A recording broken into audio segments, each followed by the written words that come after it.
Well, welcome. It's council preview time. I'm Tom Laux, Director of Communications here, City of Marshfield. And as always, our City Administrator, Steve Barg. Hey, Tom, good to be with you today. All right. Well, thanks for coming. And again, we are practicing social distancing.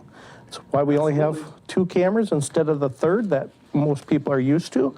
But we're about, I'd probably almost 10 feet apart. Yeah. So, well, let's talk about the upcoming council meeting that's going to take place this Tuesday, August 11th. We've had several committee meetings since then, and those will be partially on the consent agenda, in which we'll go through a few items on there. But why don't we just kick it in and talk about staff updates that are going to be presented this Tuesday. Yeah, there's a staff update this Tuesday, Tom, on the possible repurposing of police department vehicles for use by the street department or others. And you heard this discussion a little bit, Tom, during the CIP process. The council is very concerned about, do we just, sell old vehicles and buy new ones because it's been 10 years and whatever, or do we try and get the most we can out of the vehicles and equipment? So out of that discussion, and it came to the Board of Public Works too at one point, is the police department has these truck type vehicles, Tahoes and some of these utility vehicles. Is it possible that when they're done using them, they no longer fit the PD's purpose, that it might help the street department or the parks department? Well, why don't we talk to them and see if we can work something out? So we had one go through the Public Works Board recently where the board agreed with Dan Kinect that there really wasn't a good fit for the vehicle that Chris Hawley wanted to buy, our street superintendent. But in general, there are opportunities. And I think what Dan Kinect is going to report is, we'll look at these on a case-by-case basis, but it is very possible that an outgoing vehicle for one department might still have 1, 2, 3, 4 good years of use by another department, and we certainly appreciate the suggestion, and we'll keep working on it. All right, well, we'll hear from Dan on that and see what he has to say for an update on that. Well, let's get right down to consent agenda. Again, those are from our other committees and commissions that we have. And right here, Steve, as always, highlights some important topics that we go over. As you know, we don't go over every topic on the agenda. But this one is about suspension of late fees for unpaid sanitary sewer charges. Yeah, Tom, this one might raise a few eyebrows because, we just had the governor's order effective August 1st saying that we are to wear masks. COVID-19 pandemic is going on. It hasn't stopped. In fact, there's to some degree been a rise in number of cases across Wisconsin and other parts of the country. And here we're making a recommendation that seems a little bit counterintuitive to that. But if you remember, Tom, back in April when COVID broke, it came to our attention that the Public Service Commission in Madison was directing municipal utility providers, such as Marshfield Utilities, to suspend late fees on electric and water bills.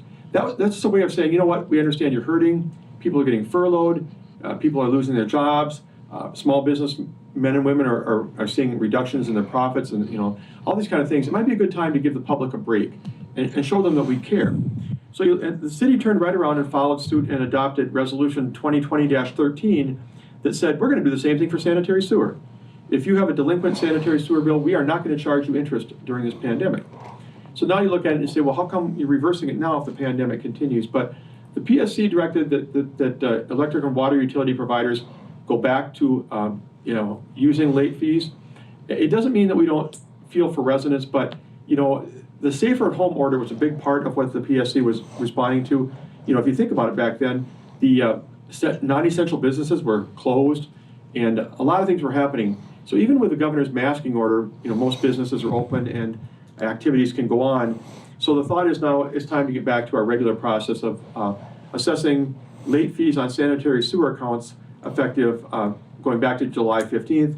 And the Finance, Budget, and Personnel Committee approved it. It was by a divided vote, 3-1. There was one opposition. So there may be some discussion as to whether this is a time to resume assessing late fees. But what we thought we'd do is tie it to the PSC. And I presume, Tom, if the PSC sees conditions worsening, they'll probably turn around and go the other direction too. And I think it's best if we follow Public Service Commission lead. All right, and you're referring to the Public Service Commission? Correct. Is that who that is? Madison, and they're the ones who give the direction on electric and water. Now here at the city, as far as sanitary sewer, we could be totally independent from that, but we thought that going along with their direction and guidance was probably the best way to go. All right. Well, we have another item that in consent, again, that can be pulled out. Any of these items could be pulled out by a council member if they would like to have a discussion. But this one is about another, well, not another, I should say, but a revised job description for administrative associate. That position, I believe, is open. It is. Cole Raber has been filling that position very well, a very talented young man for the last year or so. He replaced Mary Anderson, who's been a longtime city employee, as the administrative associate for Public Works. And so he's leaving now, and anytime someone leaves, Tom, it's a chance to review things and say, well, you know, does this position, does the job description still fit what we need? And they looked around and thought there might be a little bit more capacity for this position. And when I say they, Jennifer Rakew and Dan Kneck, our HR director and Public Works director, led the charge on this, and they did some visiting with other department heads and saw an opportunity to maybe add a few duties, you know, from other departments, and maybe kind of do a little mix and match and revise the job description. So the Finance, Budget, and Personnel Committee gave that the thumbs up on last Tuesday. We'll see if the council agrees. But I want to tell you, Tom, and I want to tell the public, one of the things we're trying to do, if you remember when we moved to the new building with that half circle when you walk in, you know, you see a half circle of different departments, is to really promote cross-training. And what you see in this newest job description for Cole's former position is an attempt to say, look, we want to do even more cross-training. We want this person to be able to help not only Dan Kneck in the Public Works Department, but the Clerks Department, the Finance Department, the Building Services Department in ways that are beneficial. So you'll see cross-training and cross-coverage continue to be a big part of what we try to do with the frontline staff. Yeah, it's real difficult in a building like we're in today, which we are in Old City Hall Plaza, I call it Old City Hall Plaza, when you were on floors. That's pretty tough. And now you have that, so we'll see how that goes and see if the council wants to pull it out or discuss. Yeah, we really were in silos in this old City Hall building, and you didn't even see the people that were supposed to be working next to you. Now we have the opportunity for greater cross-training and greater cross-coverage, and believe me, we're going to continue to make use of that. Yeah, and it's also being efficient and wise with monies of the taxpayer as well. It you know, is. Looking at it. Absolutely. So, well, let's talk about another piece that's also on the consent agenda, and maybe you can talk about what this board is, because I'm not sure. Business Improvement District Board, it's a resolution of adopting the operating plan for next year? We don't talk about the bid a whole lot, Tom. A lot of cities have bid districts. You can have more than one, but we just have a downtown one. This was put into place, I think, maybe 30 years ago. What happened was, under state law, you can create what's called a business improvement district, where you set an area and say, look, this is an area that we want to improve. And basically what it is the property owners who have, you know, land and buildings in that district tax themselves effectively. They raise money from themselves to make downtown better. They can use that money for a variety of things, you know, for putting new benches in or landscaping, or in the case of a lot of what happens here, providing funds to Main Street to do programs, activities, events, and help draw new business to the vacant units that there are on downtown streets. So once a year, as part of their meetings, they have a meeting where they look at the operating plan from Main Street, which was presented by Kaylee Gomez, and they look for things to see current. Okay, what did you accomplish in 2020? What are you intending to do with the money in 2021 if we give you money? Now, just to let people know, we've historically given the full allocation of dollars that have been raised from themselves, if you will, to Main Street for all the things that they do. They don't have to. Someday they could say, you know what, we're going to give most of the money to Main Street for their operating costs, and we're going to give $10,000 to another project to do X, Y, Z. But Main Street here does a wonderful job. Kaylee Gomez and that board are outstanding. And so once again this year, Tom, they're recommending that the entire $66,000 that they raise from themselves, per se, would go to Main Street for the programs that they do. And they're called out in the operating plan, what's expected of them in 2021. But one more time, you know, sometimes the council forgets this. They talk about, you know, what are we doing with the bid tax or the bid assessment? People need to remember, these folks are raising money from themselves. We are the collection agent, but they are paying, in this case, $1.36 per thousand of value on their property into the city, which we turn around then and give to Main Street to do all the wonderful things that they do during the year. And this is separate than your regular tax, correct? That the city would collect? It is. It's only paid for by the people within the bid, which is along Central Avenue, and then on either side. Some of the side streets are included as well. And it's for the upkeep of downtown, but it's a separate tax paid for by those property owners for their own direct benefit. And they have to do that in that area? That's part of their, like, lease or deal with Well, they're part of the bid district, and let's say that you owned a property in the bid and you were fine paying this, and then I bought your property and I said, I don't want to pay this. I've already paid enough in property tax. I don't want to pay $1.35 per thousand of value to the bid. If enough people came along, and I forget how many, what it is, 60% or some percentage of property owners, and said we don't want this anymore, they could potentially disband or dissolve the bid. But I think that most of the property owners here historically have seen good value in what the Main Street Board does and how these monies are used. And again, it's for bringing people downtown to shop, to go to restaurants, to use the services that are provided. And I think most people see it as a good strong benefit. Yeah, definitely. All right. Well, we're at council preview time, and just wanted to let you know that we just got done with our consent agenda, a few items, and we're going to move on to some other pieces in here that Steve Barg had highlighted. So let's talk about a presentation. This is a big deal. We're talking about is it the garage, if I'm right? Is that right? Yeah. The change our space needs over there, and that's part of the street division. It's the Public Works Garage, Tom, and we had a space needs study done a couple of years back for the police department. And as you know, right now we're talking about what the next steps there might be. The council has agreed that if and when we are going to do anything to improve the police station, we're going to do it on that site. We're going to renovate the existing building and expand on that property rather than look for new land to build a brand new site. Well, right behind that is the conversation about the garage. Now, there's two parts to this again, Tom, that we want to talk about. The first part, same as the police department, is what is the current condition of that building and what are its needs in the next 5, 10, 20 years? Is it need heating and air conditioning improvements? Is there an electrical problem? What about the roof? What about a lot of things? Does it work well spatially for the actual needs of our street division in 2020?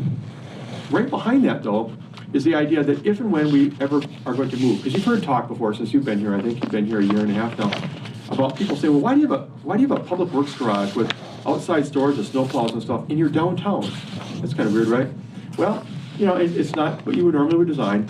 So part 2 of this study will probably look at whether or not if we were going to build someplace else, let's say that we were outgrowing that site and we can't make the best use there, what would a new site look like? What would a new building look like, and what types of property size and scope would that require? So it's kind of twofold. It's one, to evaluate what we have now and what we need to do to keep that current and functional, and then 2, if we were ever going to leave, what would the needs be for 2030, 2040, 2050 for what the street division does? So this assessment, I'm just looking at it, is ready to be presented. Is that what I'm understanding right here? Yeah, it is. Okay. It is, and it's a company called Barrientos, and if you look at what they put down, task 1 was to assess the current space needs. Number 2 is a conceptual design if we need to make changes. And then number 3 task is a hypothetical new building and site plan. In other words, if we were going to leave that property at the northwest corner of our downtown, what would it take? How much land would it take? What would the site look like, to be a long-term success? So you'll see 2 separate things kind of back and forth going on. Again, evaluation of the current, and hypothetically, if we left, what would we want to do? And years ago, and maybe recently, we have land. Do we have land in the industrial park? Has that always been a topic of discussion for maybe a possible city building, or no? We do have land in the industrial park. I mean, the question of whether we would want to use it for a garage is up for grabs. One of the things that'll have to be looked at is, that's the southeast corner of our city. Does that cause any problems for what a street department needs? I mean, it's kind of nice for them to be centrally located, and yet downtown poses problems. So I'm not saying that the industrial park's not a possibility. There may be other sites, but I think one of the things that Barrientos has to tell us, Tom, is, are we talking 5 acres, 7 acres, 10 acres, 12 acres? What would it take to put in the building, the parking, the storage that we need if we're going to grow?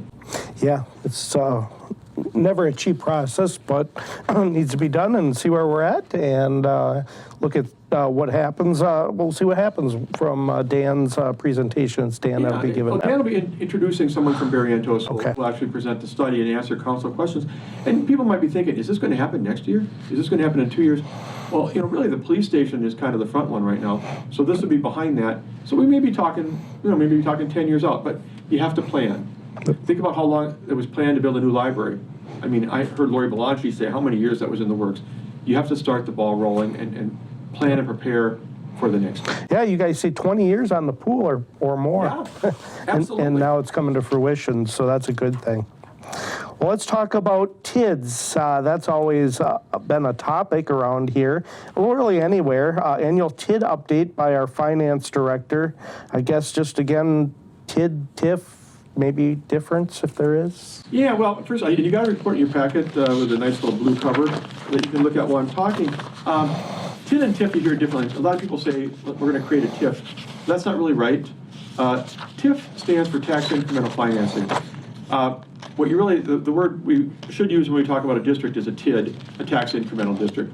But we have 7 active tax incremental financing districts, and a couple of them are older ones, but then the ones that people are more familiar with perhaps are the downtown is one, Mill Creek Business Park is another, Yellowstone Industrial Park is yet another, and then there's some ones that are for specific blocks, of area. And, we've talked a little bit about TIF before, tax incremental financing. The idea is that, the city, if a district is declared to be one, if it's created, we spend monies, maybe we put in sewer, water, streets, whatever, and we spend city money and we borrow for it. It's not the county doing that, it's not the school doing that, it's not the tech college. So when the tax revenues start coming in from the building, we get to capture all that money until we can pay off our debt. So, we bear the brunt of the expense, but we get to recoup the monies until we've been able to pay off our borrowing. What you have here is, if you remember, Tom, a couple of years ago, when you were coming on board, actually, there was a lot of talk about some of the TIF districts and whether or not the finances were done right.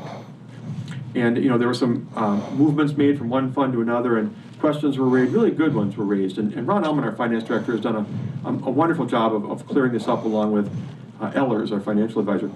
But as you look at this, what you'll see is, we want to tell the council at least once a year, Tom, if not twice a year, here's the status, here's what's going on, here's how they're doing financially, here's how they're doing in projects, what new projects are coming around the bend, here's what we can expect as far as when they're going to close, because you ultimately want to close them and get the full tax value back on the tax rolls for not only the city, but the county, the school district, and the tech college as well.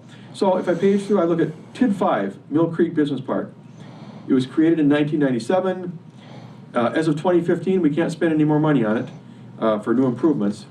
But we're getting a lot of money coming in to pay off the debt that we incurred. Some of the businesses out there, Tom, are Prevention Genetics, Hewitt Meats, Topform, Dental Crafters. It's been a very successful district. So Ron is going to go through each one of these and give people a snapshot of what's involved, how they're doing financially and otherwise, and take questions. But I can tell you that the basic premise of his report is that our TIF districts are doing rather well. All right, well, that's good to know. Just so, and you may have explained this already to our viewers, but so the monies that go in here, are the full tax they pay? No, that's not how that works. Yeah, they are for a while. The city's tax rate is $9.54 per thousand. The total tax rate for all the districts is about $25 per thousand. So, usually if Steve Barg builds an addition to his house and the tax value goes up, the city gets $9.54 per thousand, the school district gets $10 per thousand, whatever. But when you buy land and you say, this is a TIF district, we're going to call this a TIF district, and we make improvements, like I said, sewer, water, street, whatever, the city's paying that out. County's not paying a penny, school district's not paying a penny, the Mid-State Technical College is not paying. So the way this is set up is that, okay, so then when Topform builds and Dental Crafters builds, all these new buildings come in and they're valued at $1 million, $1.5 million, $2 million. The city gets the full $25 per thousand on those improvements. And the county might say, wait a minute, why don't we get all our money from that? Well, the city paid all the debt to create that. So the theory behind tax incremental financing is when the city has recouped all the money from those projects to have paid off our debt, then it's going to go back on so everybody shares in the total value. It's kind of a way we get to recoup our monies, but after that, the good graces are shared all around. Excuse me, is that simplistic? Yeah, no, that helps a lot. Is that count as residential too, or just business? Usually just industrial and commercial. Okay. You can have what's called a mixed-use TIF district that has a component of residential, but you've always got to have at least a commercial or industrial part of it. It can't be a purely residential subdivision. All right, well, I just learned a few things from this, which is good. It's complicated, Tom. Yeah, but always interested to learn more about it, and it tells us a lot about how a city and local business works together. Yep. All right, well, let me get back to this packet here, and we have something here that Tom Butke wants to bring up here, chickens.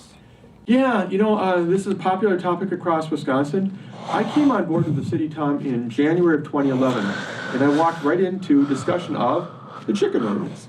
At that time, I've given you a copy of what was ordinance number 1188. It went through a lot of discussion at, I think, different levels.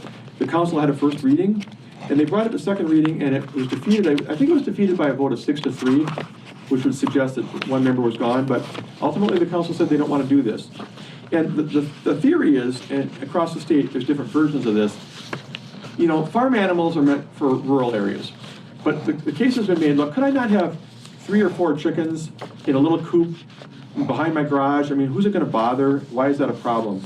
So cities have been wrestling with this. And some cities have said, yes, we'll allow that. Others have said, no, if you want that, you need to be out in the country. I mean, what's next? Goats? Whatever. So the city voted no, and you can see what was being discussed. Well, other cities have gone differently, and I also gave you a copy of it's a license application if you want to have chickens in Stevens Point. And if you look at that, it says that you can get a license for up to 5 chickens on a residential lot. It tells the limits. You have to have a covered enclosure and must be, not closer than 25 feet to a neighboring house and all these kind of things. So that's just an example of one city has done that. And I'm not advocating at all. I'm not advocating for this. You can make arguments either way. In fact, truthfully, Tom, every year we have third graders come to City Hall, and they take a tour and they hear from some of us, and we always do a mock council meeting. And I have many times used the chicken ordinance. And I've come to the podium and I've said, I pretend to be 2 residents, one for the chicken ordinance, one against. And I'll look at these third graders, that's 8 or 9-year-olds, and I'll say, oh, come on, what's the problem? What's a few chickens? My neighbors are fine with it. Why do you make a big deal of this? And then I'll come to the podium and I'll say, chickens? I left the farm to come into town because I don't want to see chickens. What's next? Goats, geese, horses? And the kids really struggle with it too, just like the adults do, trying to weigh the greater good. So historically, most cities have said no to chickens, but lately some cities have opened the door and said, well, with some limits and restrictions, maybe it's okay. And Tom wants to revisit it. We'll see if the council has any interest. He'll be presenting it. I asked him to present it because he's the one who brought it up. And we'll see if any of his peers think it's worth exploring again. Yeah, he must be getting calls from his residents that live in his district. I guess this is a good chance, and the public can come during public comment, right? And I guess if the only reason we would probably be having it is because somebody or 2 is interested in it. Maybe. Usually that's the way it works in a referral. I call it a referral in a way from the council. I know maybe we do it here a little different, but we'll see what happens on it and see if the council wants to have a discussion on it. There's absolutely no recommendation going to happen on this. Right, and this is absolutely step 1. Yeah. I mean, if people are thinking they're going to adopt an ordinance on Tuesday night, no, they're not even going to talk about. The ordinance I just gave to you is the old one. There's not anything drawn up yet. It's just to see whether or not council has interest. We went through this a couple of years ago. Would the council have interest in banning smoking in parks, banning firearms in City Hall? These discussion items take 2, 3, 4 meetings sometimes before a decision is made. This is just to see whether Tom Butke can find other people who feel the same way about revisiting this issue. I think that's good to note that you put in here recommend action, none for information only. That's important for people to understand that a lot of these things are not going to be a decision made that night. So people have to, if you hear things, it's probably not set in stone.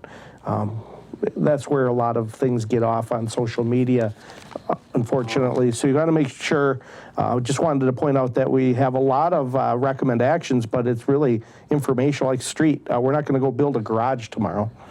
Same idea. So I'm just saying it's planning. It's all what it is, and that's where our council is able to discuss at that time. Yeah, but even now, I mean, if you have a thought, good or bad, send me an email, give me a call, show up at the meeting and say, you know what, I hear that you're thinking about talking about about allowing chickens to some limited degree. I think that's great, or I think that's terrible, and here's why. And again, the whole idea is to see whether or not there's any interest at all in revisiting. All right. Well, looks like you guys might be going into closed session. Is there anything that you want to bring up about your topics on closed session? As always, I can't say much, but just high level, the two items on closed session. The first one is an agreement with Central Wisconsin State Fair Board. I think we talked about this before in the past, Tom. The current agreement ends on December 31st, and it's been an agreement whereby the city has kind of gotten its parks and recreation staff out of providing so much direct service to the fair and to the property. And we just give a certain amount of money to the fair board and say, look, you're responsible for maintaining the buildings, keeping them up, doing the repairs and stuff like that. And there's been discussion going on by the fair board, the Fairgrounds Commission, and the council as well, to some limited degree, about re-upping for another period of time, up to 3 years perhaps. So that'll be before the board and the council for discussion. And then the other item is the city assessor, Jim Toth, will be giving an update on some possible litigation with some property tax claims. And sometimes we end up with people not satisfied with the Board of Review decision, and they still want to pursue some type of claim, some litigation. And one of these is one of those big box dark store claims, where one of the big box stores is saying, what, we think that you ought to give us a big reduction because vacant stores are being valued less, and the city has said we don't agree with that. So anyway, Jim will be just giving an update on the status of those claims and those discussions, and take some council comments as we continue our strategy for responding to those types of issues. All righty, Steve. Well, we went through quite a few things, and people can tune in Tuesday night, 6 o'clock, right? Yep. They can watch it on TV. They can come in person. Would you like them to email you or call you, the citizens, if they're coming yet? Yeah, we're still asking for a phone call or an email by noon the day of, and some people have been very nice about doing that. I've gotten numbers of emails over time. And again, you think, well, it's my government. Why do I have to do that? It's all about social distancing.